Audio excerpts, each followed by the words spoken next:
Hi, I'm Trevor Boucher from WFO Austin San Antonio. For this lesson, we're going to be talking about Twitter analytics. So we'll walk through the interface, how to use it, how to navigate through it, and what the data actually means. So this is what you're seeing on screen right now is the Austin San Antonio Twitter page, much like many of your Twitter pages. In order to access analytics, you can do a number of different ways. The way that to do it from this page is just go here to Profile and Settings and then click on Analytics. You can also just access it from a URL with analytics.twitter.com/user and then your handle that is there, NWS San Antonio. And so what comes up is this interface here. This is the home page for analytics, which gives you sort of a summary of the more major things you see, like over the last 28 days, here are the trends based off of how it compared the previous 28-day period. And you'll have a monthly summary as well. This is December 1st, so it doesn't have anything for December yet, but you can scroll down and see multiple different months. So you can see that you have total amount of tweets over the course of the month, your impressions, which is how often the tweet actually appeared in a feed, somebody's Twitter feed, how many individuals visited your profile, mentions, new followers, things like that. And it's also broken down into these different highlights. So I want to go to a more active month for us, which was August when we had Hurricane Harvey. And you can see some of these analytics here. And you'll notice that we had almost 10 times, or I guess 9 times the tweets in that month, almost 1,000 individual tweets. And we reached 8.71 million Twitter feeds during that period. And so our numbers are quite a bit higher, and obviously quite a bit of followers associated with a major hurricane. So if you look over here at these different categories in the summary for August, we see top tweet, top mention, top follower, and top media tweet. So top tweet is just simply the tweet that has the most impressions, as it says here, 156,000. You can see associated with a Harvey update with some of our DSS messaging here, so that makes a lot of sense. Got a whole lot of retweets, so hence all the impressions that you see here. The top mention is any tweet that mentions your account, which is here, and doesn't necessarily have to be you. It can be a different account, in this case NHC, who tweeted about us, and it received 2,931 engagements, which means that somebody clicked on it or interacted with it in some way. Not an impression. We'll get into that here in a little bit. And then you got top follower, which is the follower from that month that has the most following. So this particular follower, Christy, receives 264,000 follows, so she is the top follower for that month. And then our top media tweet is any tweet that has a photo or video in it, which is the definition of media to Twitter, that has the most impressions. So this is that in this case. Sometimes you may have the top tweet be a top media tweet, but that is, if that's the case, then it's just the next best one.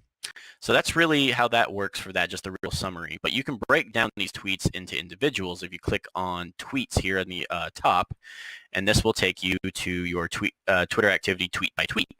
So what you'll see here is first a timeline of the last 28 days, and you can see how you've trended with, it gives you the real basic information here on this day. You got impressions of so many and how many tweets that it was associated with, and you can sort of investigate, how many tweets led to how many impressions, things of that sort. You can break it down tweet by tweet, and this is all the different tweets that we have a history for, an archive here. And then you can click on in the highlighted one, so you hover over to highlight and you click on it, and this will actually give you a breakdown of, here's a preview of the tweet and what it looked like.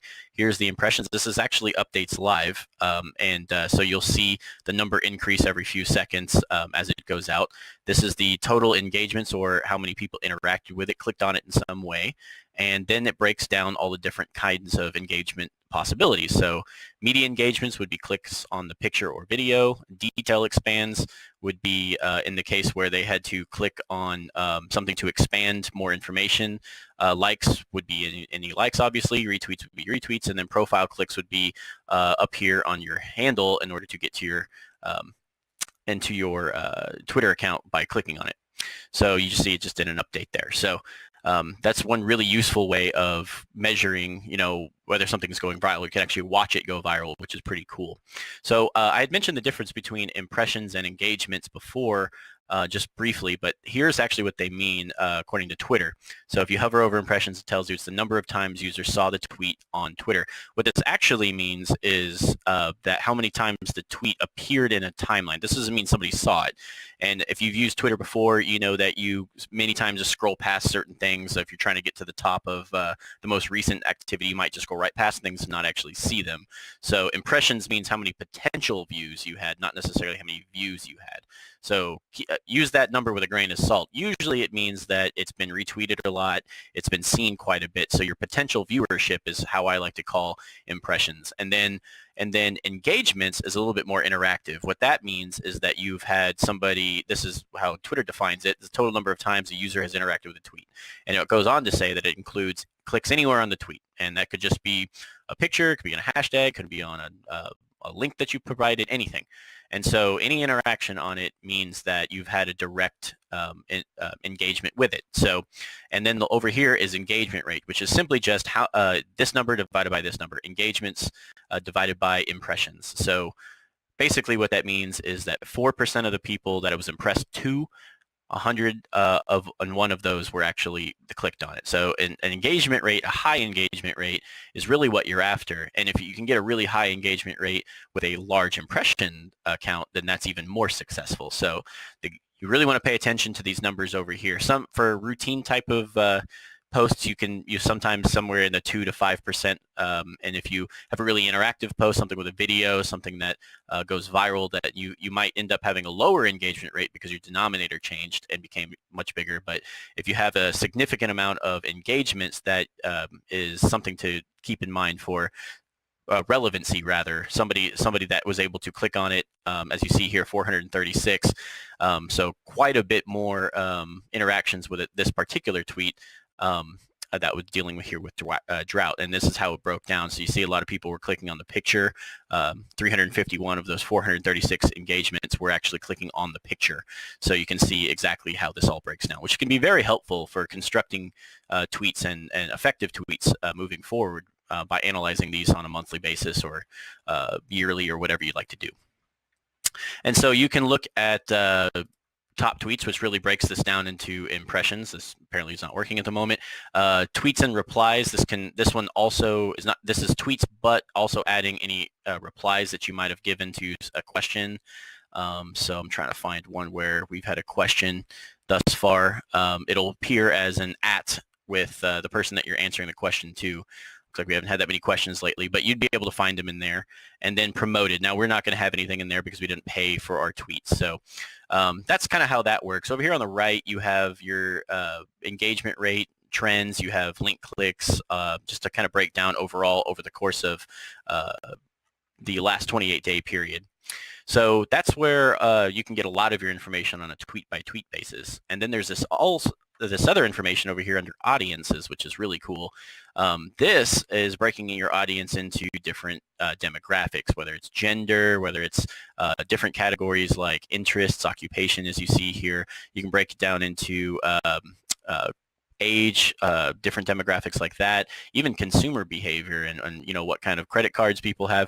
Now you might say, where does this come from? This data is actually coming from a company called Datalogix, and they provide Twitter with information on Twitter users' phone numbers, things like that, so that they can match up certain aggregated information. So what this information down here at the bottom means is that of the followers that you have on Twitter, 34.2% of them have matches that pertain to consumer buying styles. And so they have 34% of our followers have indicated that this is the type of consumer buying that they like. So it's very vague, but this can be really helpful for other information. For instance, here we share a border with, one of our borders is actually with Mexico.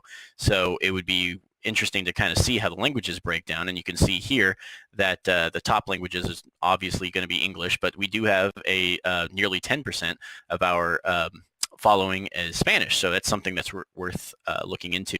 And you can also see that down here in countries, Mexico is number 2 for us, and so this information might be very useful for constructing your messaging on Twitter. So that's where that comes from, and you can use that however you like.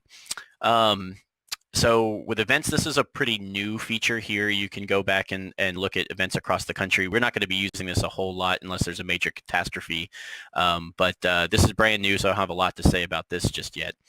But I wanted to highlight over here in Tweets again the downloadable content. And this is where you can really do some really cool manipulation of your data. If you click here on export data, you can export whichever kind of Twitter information you like over this period of date ranges here.